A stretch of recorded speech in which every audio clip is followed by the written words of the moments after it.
have to be like honest that I did feel like, if Jorginho started the game and Partey finished it, we'd probably be okay. But, Mm, on reflection, like maybe that wasn't the best. And, I said that, I don't, the thing about Jorginho and other players in our team, I feel like what ends up happening is that when they're played in positions that don't necessarily suit them, formations, tactics that don't necessarily suit them, we start speaking about players as if they're bums and stuff like that. When really I'm looking mm, at the manager like, these players better than anyone, better than mm, anyone. I've been saying for a long time that I feel like Zinchenko needs to play in games where we're dominant and we're not playing against the best wingers or players like that, and usually that comes against the big six, especially away from home. I've been saying that mm, for a long time. There's so many games where I'm like, this is a Tamiyasu game, this is a Tamiyasu game. mm, Yesterday was a Tamiyasu game. And I feel like what ends up happening is we start saying things like, well, Zinchenko sucks. Zinchenko is not a terrible player. In fact, he's one of our best when we're playing a possession style and we're the most dominant. The problem that mm, we have is like, he's exactly what we bought. He's exactly what we purchased. We knew we were buying like a number 8 to play left back. He was mm, never going to be a great defender. He was not one at Manchester City. The mm, difference between Arteta and Pep is that Pep used him in certain circumstances and Arteta uses him all the time. yeah. And so I'm uncomfortable at this stage, 4 years in with Mikel Arteta, allowing this narrative that certain players are not any good when in reality, I Mm, just feel like the manager's setting them up to fail. And mhm, so if Tommy had started the game, maybe we wouldn't be so harsh on Zinchenko. And you're probably mm, like, well, why do we have players in our teams that we can only play in certain games? That's recruitment. And if we want to upgrade upon Zinchenko at this stage, you want to get somebody that probably combines Tommy and Zinchenko's best qualities. And that player's expensive. Maybe that player is Timber. We tried. yeah. He's injured. But I think that's my bigger issue now with the analysis around our players is, were they set up to succeed or were they set up to fail? And Trossard, Vieira, Zinchenko, and Jorginho are players that I feel like have very obvious limits to their game, but are asked to do Mm, things that they cannot do. And so instead of asking questions of the manager, we start saying that players are not good enough. Because if you play mhm, Jorginho in a double pivot in a game where, like against Manchester City, when they didn't have runners, he looked fine. He looked good. mm, You play Trossard in a more central role and you don't ask him to be 1v1 on the touchline like Martinelli, he's mhm. fine. And if you play Zinchenko in games where we have most of the possession, we're fine. And I think one of the points you made was about Zinchenko being exposed. Now, I think when you look at Man City's core bunch of centre backs or fullbacks, you've got Walker, you've got Akanji, you've got Ake, you've got Gabriel, you've got Stones, and you've also got Diaz. You've got all of those players, and none of them are ever really exclusively starting because Pep has this thing where he doesn't mind changing players for specific games. Whereas you're right, it's always the same thing for Arteta, where we know what's going to happen with Zinchenko. He's going to do the same thing, and he's going to basically end up as a right midfielder, as a left wing back, as a left midfielder, as a centre mid. So you're asking him to do so many different things and defend.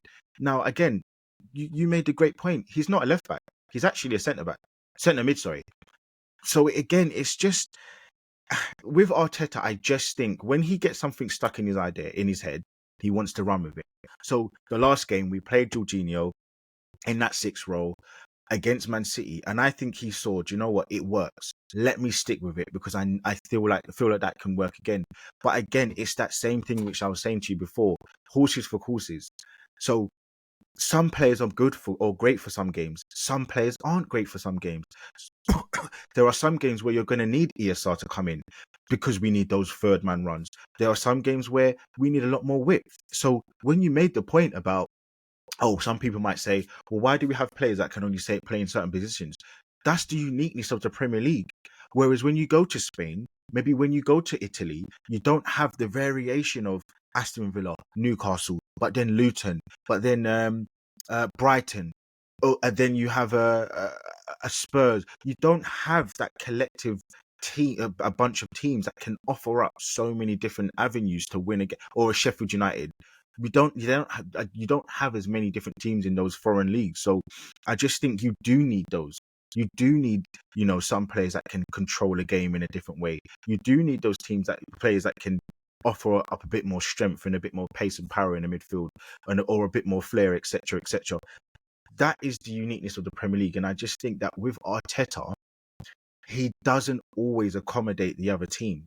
He tries to look at Arsenal and just sticks to his thing. And again, when we get to the Arteta thing, I feel like it will kind of all make a bit more sense. As Yeah. like, I just think Arteta only wants to lose his way. He doesn't want to win any other way.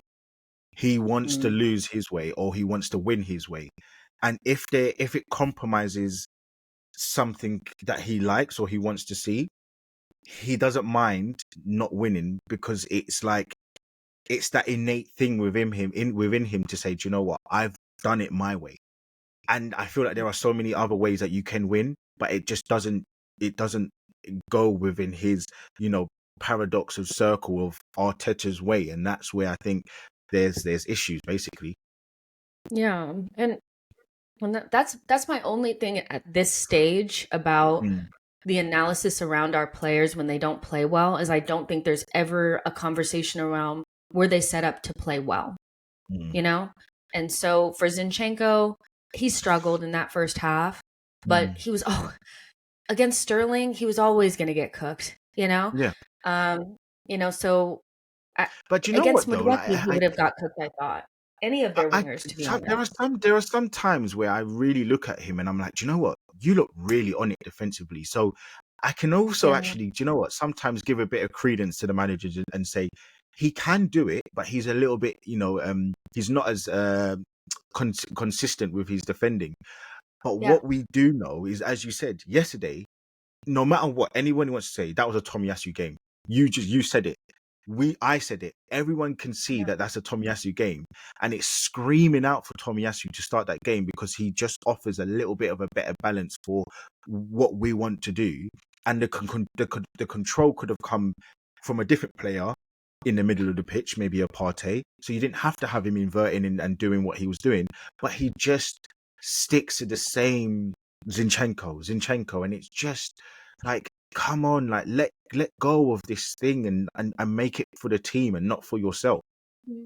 Be flexible. Be flexible a little bit, because we did it once with Tommy against Liverpool at the beginning of last Mm, season, and it mm, worked. It worked. We mm, saw Zinchenko play in every other game. When we played against Manchester or against Liverpool at home, Tommy was up against Salah, and we won the game and we shut Salah down. I don't know why he doesn't do it anymore. I don't know if he's lost trust in Tommy, but sometimes it just is a Tomiyasu game, and I'd prefer that, because then when we see Zinchenko play against teams that we're going to dominate, we see the best out of him. I'm mm, uncomfortable with the idea that people think Zinchenko is a crap player, because he's not. He's mm, just not, Jorginho also is not a crap player. He's not as good as Partey, but he's definitely not crap. But I don't think the manager sets up the team properly for players to play as good as they can.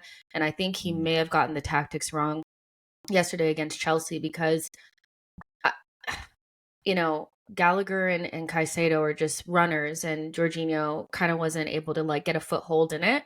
And so, yeah, I think that was probably a big part of it.